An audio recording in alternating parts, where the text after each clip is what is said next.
Buenos días a todos y a todas. Mi nombre es José Matos. El día de hoy estamos en la segunda clase del curso de Introducción al Derecho del Trabajo.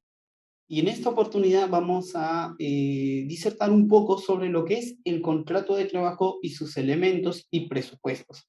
Y para esta oportunidad tenemos a la estudiante de Derecho de la Facultad de Derecho y Ciencias Políticas, Esmeralda Muñoz Acuña. Ella es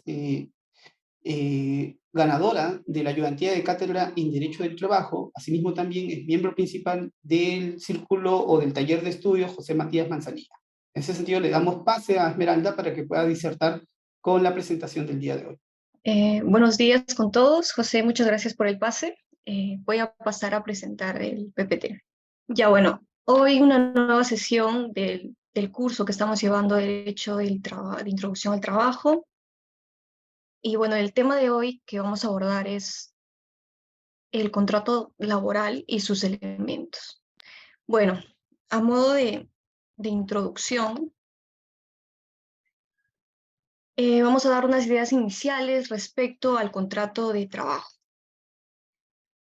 Bien, cotidianamente cuando hablamos de contrato de trabajo y sus elementos, normalmente en la realidad jurídica nacional nos referimos a la prestación personal, subordinación y remuneración como elementos del contrato de trabajo.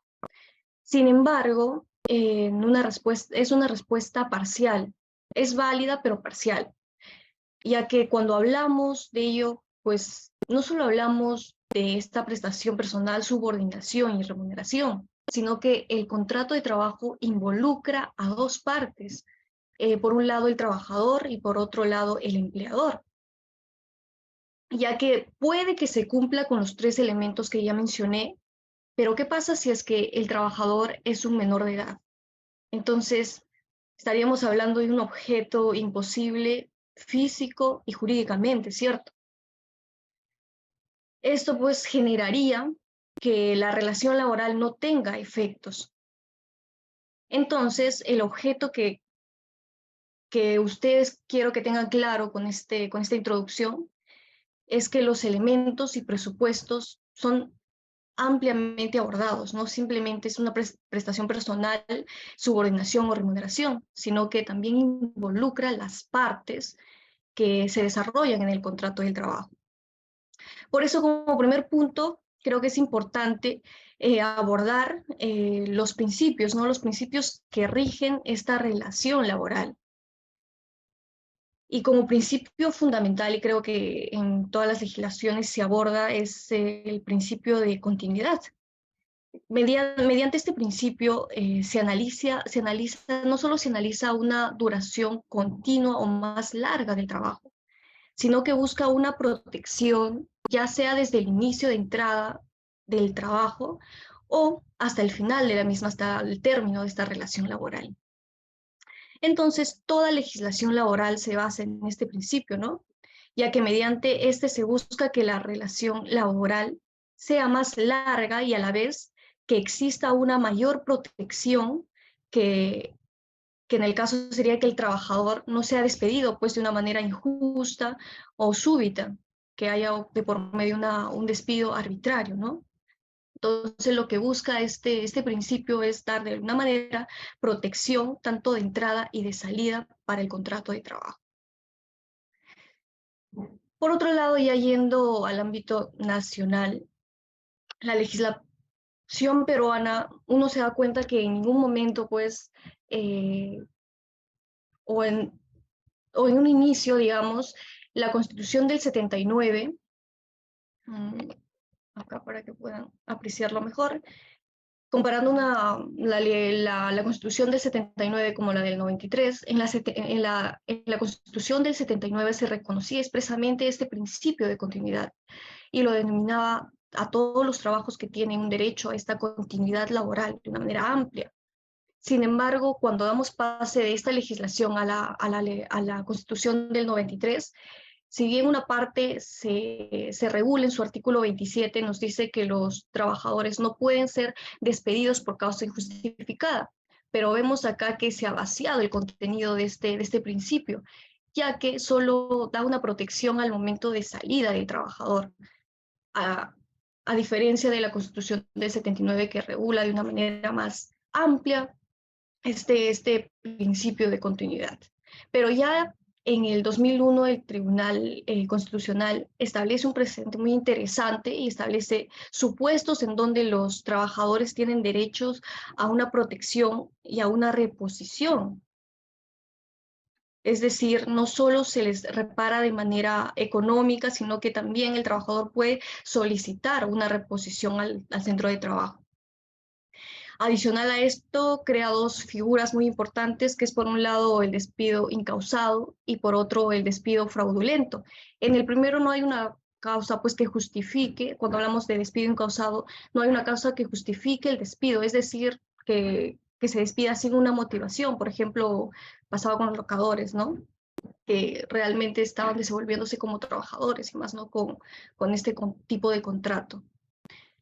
Y el segundo, pues que no haya actos maliciosos que atenten contra la estabilidad del trabajador en el centro de trabajo. Es por eso que con esta comparación y ya luego el Tribunal Constitucional es donde se establece este principio, cómo se ha ido regulando en un inicio, cómo fue posteriormente la Constitución del 93 y cómo el Tribunal Constitucional actuó para que de alguna manera se reconozcan dos figuras adicionales, que era el despido incausado y el despido fraudulento. Bien, ahora pasemos a ya la contratación laboral. Antes de centrarnos en el contrato de trabajo, hablemos de la contratación laboral. Primero tenemos una contratación directa entre el trabajador y el contratante. Acá pues se suscriben ambos un contrato. Sin embargo, siempre que se hace una clasificación, como vemos ahí, se ha señalado, se ha hecho énfasis, se señala como a tiempo parcial. Pues hay que tener en cuenta que no existe una modalidad a tiempo parcial, sino que acá el trabajador es contratado a plazo indeterminado, a plazo fijo, y también a la vez puede ser a tiempo parcial, ya que en el tiempo indeterminado, en el plazo fijo, pueden trabajar menos de las 8 horas diarias, pero no existe en sí una clasificación a tiempo parcial. Y cuando hablamos de indeterminado, rápidamente, cuando hablamos de indeterminado, hablamos de un contrato, bueno, cuando hablamos de contratación indirecta, hablamos de un tipo de contrato donde no hay una relación directamente, sino que existe un intermediario, ya sea una empresa de servicios, y también por diferentes servicios específicos, ¿no? Para esta contratación. No es directamente el trabajador y la persona que va a brindar el servicio a la empresa, sino que se encarga una intermediadora, una empresa aparte, de contratar los servicios para que den la empresa principal. Bueno, rápidamente ya abarcamos la contratación laboral. Ahora vamos de lleno al contrato de trabajo. Si bien, como lo mencioné, no hay un concepto específicamente en la legislación nacional de contrato de trabajo, es por ello que nosotros recurrimos supletoriamente al artículo 140 del Código Civil para llenar ese vacío, ¿no?, de regulación de concepto del contrato del trabajo. Entonces, ¿cómo determinamos al contrato de trabajo? Lo determinamos como un negocio jurídico, un acto jurídico bilateral, que por un lado tenemos al empleador y por otro lado al trabajador. Pero para ello se tiene que analizar diferentes elementos esenciales que conllevan a que se dé este contrato de trabajo. Por un lado debe haber un consentimiento entre los contratantes. No podríamos hablar de un contrato de trabajo si es que no existe de por medio una voluntad, ese consentimiento de querer trabajar. Por otro, que exista un objeto cierto que sea materia de contrato. Y por último, una causa del por qué esa persona quiere laborar en ese centro de trabajo. Pero hay que tener mucho cuidado también cuando se aplica supletoriamente este artículo, ¿no?, del Código Civil a los contratos de trabajo. El motivo porque esta normativa es supletoria, ya que hay que tener en cuenta que en la relación laboral existe por un lado pues el empleador y por otro el empleador, y que las condiciones básicamente del trabajador se acoplan, acepta la oferta del empleador, ya que normalmente no es quien pone las condiciones el trabajador, sino que es el empleador quien pone las condiciones y el trabajador será quien acepte esta oferta laboral. Es por eso que cuando hablamos de negocio jurídico tenemos que hablar que existen, tenemos que tener en cuenta que no solo estamos hablando de este Código Civil, sino que tenemos que tener en cuenta que hay una relación laboral de por medio, que existen dos partes, que tiene que existir, como yo lo dije, un consentimiento, un objeto o una causa. Bien, ahora vayamos al consentimiento, un elemento muy importante dentro del contrato de trabajo. ¿Qué entendemos por consentimiento? Es aquel acuerdo válido, nos dice consciente. Entonces, la pregunta es, ¿quién puede ser el único sujeto que puede dar un consentimiento a la hora de suscribir un contrato laboral? Pues claramente el que puede dar ese consentimiento, esa abolición, que puede haber ese acuerdo válido, tiene que ser una persona natural, ¿cierto? Que tenga capacidad de goce y a la vez de ejercicio. Entonces, si un niño de 10 años, digamos, puede ejercer una capacidad para poder trabajar, para poder contratar, bueno, ¿verdad que no? No, no puede, ya que si bien este niño goza o tiene capacidad de goce, pero más no de ejercicio. Es por tanto que no puede generar ese contrato de trabajo, pero sin embargo en la realidad creo que todos hemos visto que hay niños, por ejemplo, en la televisión, que se encuentran laborando, trabajando, ¿no? Entonces, por un lado decimos, sí, pero un niño no puede contratar, pero por otro lado, pero como vemos en la realidad que sí sucede. En este caso serían los padres, los tutores, los que brinden ese consentimiento y los que se encarguen de contratar con el empleador, en este caso el canal, podría ser, ¿no? Entonces sí se puede, pero con un acuerdo entre los padres o el tutor del niño para con la empresa. Ahora, las partes. Por un lado, como ya lo dije, el trabajador tiene que ser primero una persona natural, puede ser una persona jurídica, pues no, no puede ser una persona jurídica, porque en ese caso ya no estaríamos hablando de un contrato laboral, sino estaríamos hablando de una relación civil o en todo caso comercial, ¿no? Tampoco el trabajador en este caso puede ser reemplazado, ya que tengamos en cuenta que uno de los elementos también esenciales para que se pueda dar esta contratación es una prestación personal del trabajador para con la empresa. Y bueno, en torno al empleador, que es la otra parte, la legislación no define nada tampoco respecto al empleador, pero esta es entendida como aquella que, esta parte, el empleador es entendida como aquella parte o parte que ejerce el poder de dirección. Es por esta causa que el empleador sí puede ser una persona jurídica, así como natural, ya que siempre y cuando ejerza ese poder de dirección.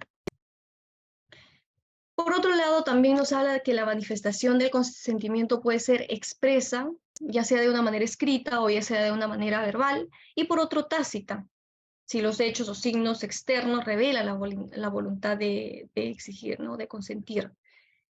Bueno, cuando hablamos de un consentimiento expreso, hay que tener en cuenta que puede ser escrito o verbal, pero también tengamos en cuenta que cuando es verbal, muchos trabajadores dicen, sí, pero yo tengo un contrato simplemente verbal, es decir, puede ser que no esté elaborando por esa persona.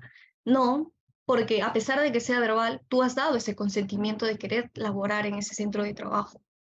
Y es por tanto que sí hay una relación laboral. Y hay que tener en cuenta también que cuando es verbal ese consentimiento, estamos hablando de un trabajo indefinido, a diferencia de que cuando hay una vista expresa donde sí pues puede ser por tiempo determinado o indeterminado, porque expresamente está redactado que tiene que ser así, pero cuando ya vamos al lado verbal, se presume que es indefinido este contrato. Y por el lado del consentimiento tácito, tiene que ser sí o sí estos signos que tú revelas tienen que darse a entender claramente que tú aceptas o que tú ya estás aceptando que vas a cumplir esa relación laboral. Un ejemplo muy conocido, por ejemplo, digamos que un trabajador que se encarga del cuidado de la seguridad de un condominio. Digamos que lleva muchos años laborando, sin embargo, un día de estos fenece, muere, pero sin dar un aviso a la gente, es el hijo quien va y asume ese cargo, ¿no? Entonces, tácitamente, él está trabajando ya para este condominio como seguridad, a pesar de que el padre tampoco se dio un aviso ni nada que lo iba a suplir, pero tácitamente se entiende que ya está laborando en ese puesto. Por otro lado, el consentimiento opone el trabajo libre al trabajo obligatorio. Pero muchos podemos decir, sí, pero yo no trabajo libremente porque yo no tengo esas ganas de trabajar, ¿no? Pero estamos hablando acá de una libertad formal, digamos que tú aceptas trabajar no contra tu voluntad o una amenaza, eso sería un vicio ya, ¿no? Sino que tienes que aceptar con tu voluntad sin que nadie te pueda obligar a llevar un trabajo. Bien, habiendo hablado del consentimiento, ahora pasamos a los presupuestos de consentimiento. Bueno, como ya lo mencionamos, para nosotros poder desenvolvernos en una relación laboral, primero tenemos esta capacidad de actuar, que se desarrolla tanto en capacidad de goce y en capacidad de ejercicio. Como ya lo mencionamos, la persona tiene que tener esta capacidad de goce, de ejercicio, pero claro, también hay que tener en cuenta que existen excepciones. Antes lo mencioné, pero ahora lo desarrollo, ¿no? Hay excepciones como, por ejemplo, menores de 18 y mayores de 16 que sí pueden ejercer esta capacidad.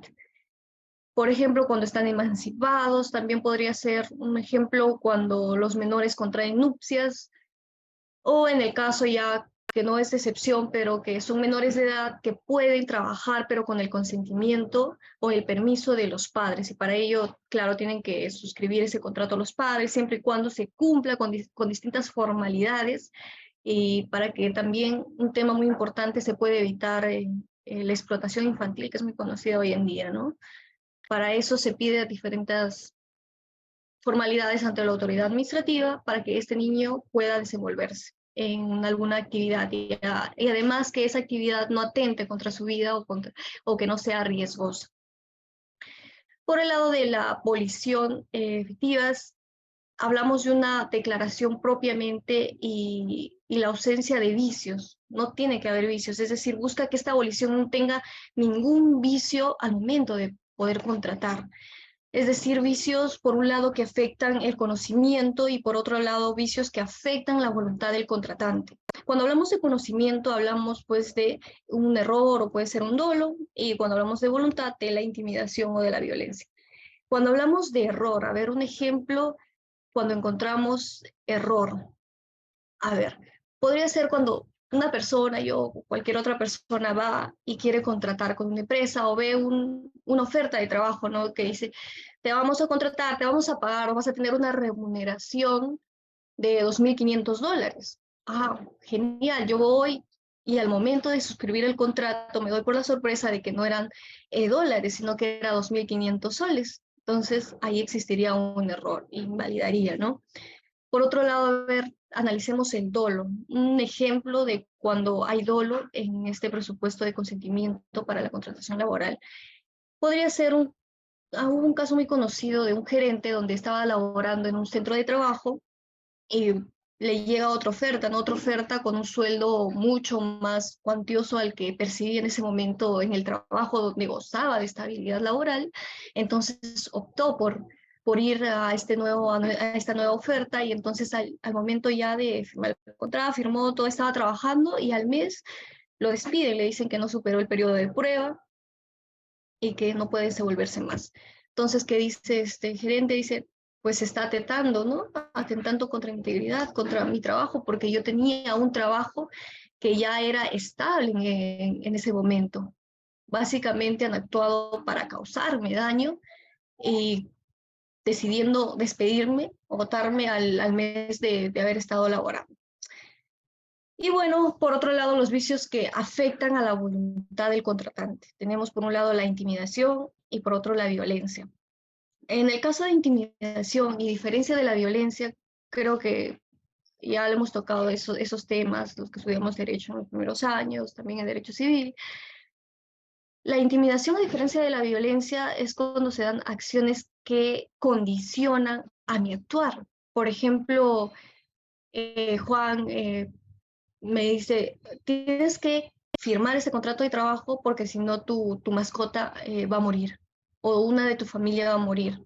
Entonces es palpable esa amenaza para que después se pueda perpetuar en la realidad y que me condicione a mí firmar un contrato de trabajo. Por el contrario, la violencia se daría cuando, por ejemplo, ya en la realidad se efectúa esa, esos actos contra mi persona y que vulnerarían o que me harían a mí firmar, no sé, un contrato, ya sea de entrada o de salida, y que me estén amenazando o que hayan actuado contra mi persona con un acto concreto en la realidad. Por otro lado, tenemos la declaración de voluntad. Esta debe ser exteriorizada, claramente, porque tú puedes desear algo, tenerlo volitivamente dentro de ti, pero que no sea exteriorizada. Tiene que exteriorizarse y darse a conocer eh, a, a tu empleador, ya sea, para que puedas tú contratar, tiene que ser exteriorizada.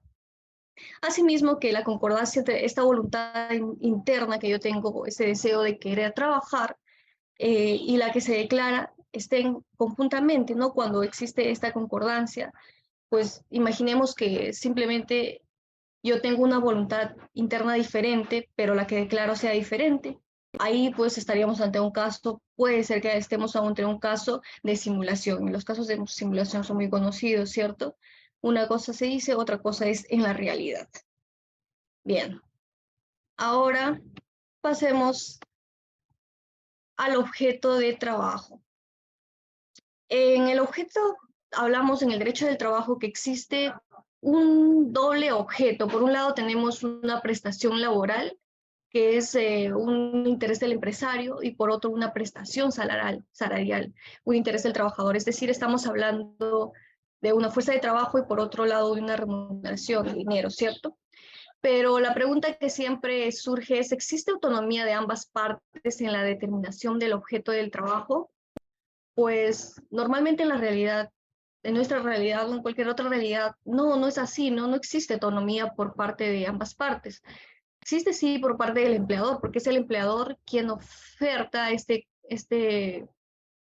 campo laboral, oferta, te dice, te doy las condiciones tal o cuales, y simplemente el trabajador es el que acepta o firmar o no el contrato de trabajo. Es por tanto que no hablaríamos propiamente de una autonomía por parte de ambas partes. Pero hay casos excepcionales, pues sí puede haber casos excepcionales, como por ejemplo, cuando un cantante, digamos un cantante muy famoso, que determina en qué momento va a presentarse, cuál es su monto, cuánto es el valor que va a cobrar esa persona para poder presentarse en un show, ¿no?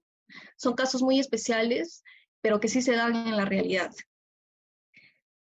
Y bueno, ahora los requisitos comunes y especiales, específicos para el contrato de trabajo. Por un lado tenemos los comunes, que es el objeto que debe ser, como ya lo mencioné al inicio, posible, lícito, determinado o determinable.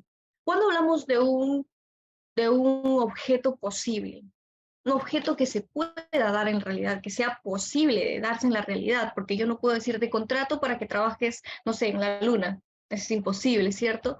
Tiene que ser conocido acá y que se pueda realizar palpable en la realidad. Y lícito, como por ejemplo, tiene que ser una actividad que se pueda dar sin ningún problema penales. Por ejemplo, yo no puedo contratarte para que puedas vender droga o para que puedas vender mercancía de contrabando, ¿cierto? En ese caso ya estaríamos ante un vicio.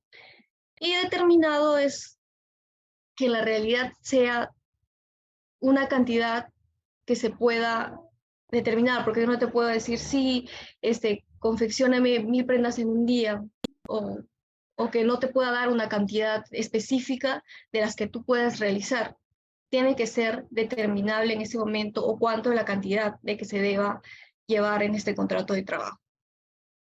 Y por último, los especiales, ¿no? Que tienen un carácter voluntario, personal, de los servicios pactados, una genialidad tanto respecto a los frutos como a los riesgos, que va a tener dependencia y de carácter retribuido. Y para ello vamos a hablar, pues, de los elementos del objeto del contrato de trabajo, los que ya comúnmente en el ámbito laboral se conoce y los que son más abordados, ¿no? Que por un lado tenemos la prestación personal, por otro lado la remuneración y la subordinación. En el lado de la prestación de servicios, tenemos que esto tiene que ser de carácter indelegable, es decir, si a mí me contratan, yo no puedo suplir o puedo reemplazar mi puesto por otra persona, no sé, por mi hermano, mi primo, no puedo. Es de carácter indeslegable.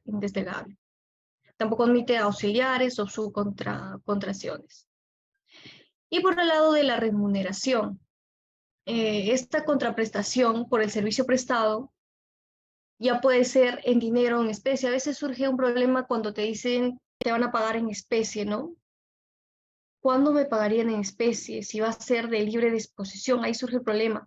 Tú puedes disponer libremente de la especie con la que te van a pagar, porque si es de dinero, ya sea dólares, ya sea soles, es más simple disponerlos o gastarlos, pero si hablamos de una especie, por ejemplo, un vigilante de un condominio, le dice, te vamos a pagar en especie, te vamos a dar un departamento para que tú puedas vivir con tu familia. O sea, por un lado, quizá este trabajador acepte, no, sí lo acepto, pero por otra parte, quizá no pueda aceptarlo. Así que, en conclusión, tendríamos que hablar que esta libre disposición y este pago en especie tendría que tener una ventaja patrimonial para con el trabajador. En ese caso, entonces estaríamos hablando que sí es aceptable por libre disposición. Y por último, un elemento muy importante que también lo abordamos en la clase anterior es la subordinación. ¿Qué implica por la subordinación? Como vimos, tenemos diferentes indicios, elementos que configuran que exista subordinación entre el empleador y el empleado. Por ejemplo, que haya un poder de dirección, de control hacia el trabajador. Por ejemplo, las horas de salida, las horas de entrada, el centro de trabajo, que en el momento que el trabajador puede estar desenvolviéndose, sea el empleador quien dirija este poder de dirección. Esta fuerza de trabajo tenga que ser controlada y tenga que ser dirigida por parte del trabajador, digo, del empresario o del empleador. Y bueno, ya para ir cerrando esta exposición, hablamos de la causa del contrato. Acá, cuando hablamos de causa de contrato, se han desarrollado diferentes teorías. Por un lado tenemos la teoría subjetiva, por otro lado la teoría objetiva, y la otra teoría sincrética que une a las dos. Por parte de la teoría subjetiva, ¿qué nos dice? Que la causa del contrato de trabajo viene a ser el móvil o el fin inmediato, directo o más próximo que determina a una persona a obligarse. Pues no sé, un trabajo, ¿cuál es la causa o el móvil que le lleva a trabajar? Un sustento para que pueda sobrevivir, ¿cierto? Pero respecto a la teoría objetiva, nos dice que es un fin o una razón de ser intrínseco, un objeto jurídico del acto en sí, un fin o una razón del por qué se da el contrato. Ya no es como en el caso anterior subjetiva, que es más concreto en la realidad. Yo trabajo porque quiero una remuneración. En cambio, la teoría objetiva es un fin, una razón de ser intrínseco en sí misma del contrato de trabajo para desarrollarse. Es por eso que se asume que la causa tiene un carácter objetivo y está constituida con el fin de que persigue cada especie contractual. Es decir, que la causa en el contrato de trabajo consiste en el cambio de las prestaciones que constituyen esta esencia, que estas serían pues la fuerza de trabajo y la remuneración respecto a la última teoría, ¿no? Que une ambas teorías, que sería una remuneración exigiendo a los demás ese cambio que sirva como una función social, que la persona se pueda desenvolver en una sociedad. De eso sirve, ese fin tiene este contrato de trabajo, como es un medio para que la persona pueda desenvolverse en la sociedad. Este contrato ayudaría a la supervivencia y una función social que tiene la persona en una sociedad. Y asimismo que se requiere que la causa en el contrato de trabajo exista, sea verdadera o sea lícita. No hablamos de un contrato simulado, sino de que exista, que se pueda realizar, realizable, y además que no atente contra el orden jurídico, que sea lícito, es decir, que tenga una existencia, una veracidad y una licitud. Bien, ha sido algo breve esta exposición. Gracias por su atención y bueno, esperamos encontrarnos nuevamente en una sesión de este curso de Derecho de Introducción al Trabajo. Muchas gracias. Muchas gracias, Esmeralda. Muchas gracias a todos los participantes. En esta oportunidad hemos escuchado muy bien lo que es el contrato de trabajo, en el cual Esmeralda ha explicado muy bien cuáles son sus características, sus elementos y presupuestos. El objeto de esta segunda clase ha sido, ¿no?, poder presentarles este tema con el objeto de poder identificar cuáles son los elementos y presupuestos que dan validez a un contrato de trabajo. Muchas veces la facultad o en las exposiciones nos señalan sobre 3 elementos del contrato, que son la prestación, la subordinación y la remuneración. Sin embargo, dejan de lado, ¿no?, los elementos como la declaración y la causa, que son necesarias, y también propiamente el objeto del contrato, ¿no?, que son elementos esenciales para poder identificar, ¿no?, si estamos en un contrato de trabajo válido o no. La ley de productividad y competitividad laboral no desarrolla estos elementos y es por eso que ustedes han escuchado que hemos utilizado mucho, ¿no?, de manera supletoria los presupuestos que establece el Código Civil. En ese sentido, para poder, en todo caso, poder señalar la validez propiamente de un contrato de trabajo. También Esmeralda ha expuesto muy bien lo que es el principio de continuidad. Este principio que tiene por objeto, ¿no?, dar una regla, ¿no?, de pauta que todos los contratos deben ser indeterminados si es que la prestación sea principal o complementaria, siempre y se vea que sea permanente. Y los contratos temporales, siempre que la actividad sea temporal. Entonces, uno de esos puntos que tiene que quedar claro es que los contratos, ¿no?, tanto indeterminados como temporales, no son contradictorios, sino se armonizan, y que va a depender mucho de la actividad, sea permanente o temporal, en la que nos encontremos. Y ya para concluir, la próxima clase ya estamos entrando a analizar lo que son las instituciones de las fuentes del derecho. Van a ser 2 clases sobre fuentes de derecho del trabajo. La primera clase que tenemos el lunes a partir de las 6 de la tarde y la segunda clase el miércoles. Concluido ese bloque, entramos a lo que va a ser principios, que va a ser el sábado, de 10 a 11:30, y la última clase, que sería el lunes 13, sobre principios, que sería la segunda parte para ya estar cerrando el curso de introducción. Igual agradecerle a todos los participantes. Igual la exposición está quedando grabada para que puedan, digamos, revisarla en sus tiempos libres. Muchas gracias a todos y a todas, y nos vemos y les deseo un buen fin de semana. Gracias.